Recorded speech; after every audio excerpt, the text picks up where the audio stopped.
Siguro kabayan, Santos siya Martis, Mirkus mo. Konti agong busy. Mateo, masa?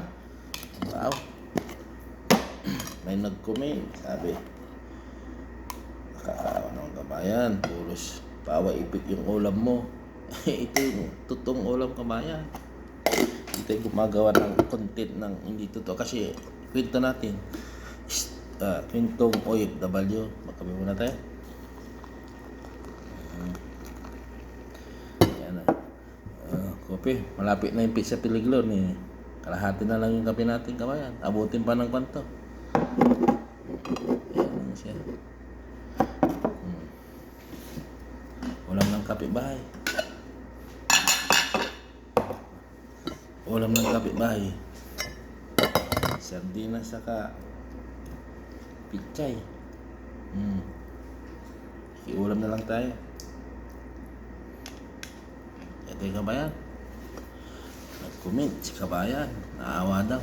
Kasi nasa abroad tayo. Puros ulam natin. Kabayan, kaya natin bilhin yung mga baka, manok. Kaso, mas magandang mag-ulam ng gulay. Yes, daw.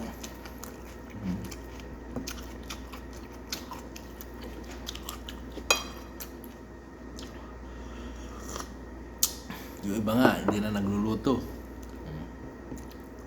Kumakain na ng kubos sa muli bread.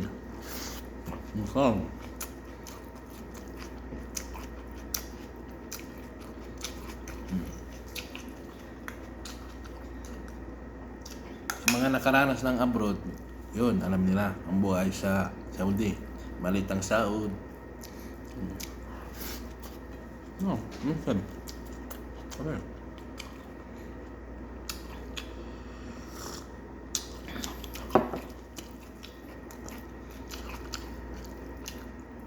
Alam natin, ginisang kamatis, ginisang pichay sa sardinas. Bigay ng kapitbahay. Sarak ko, taga Mangaldan, Anulid. Ha?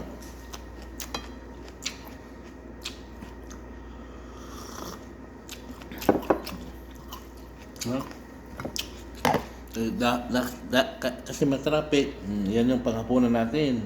Ganyan ang buhay. Mindset lang, mindset. Pagdating mo, kakainin ka na kasi magluto ka ba. Tapos yung kalahati, mamayang gabi.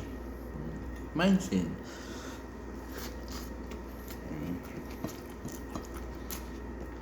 Time check, alas 3 ng madaling araw. 3:30.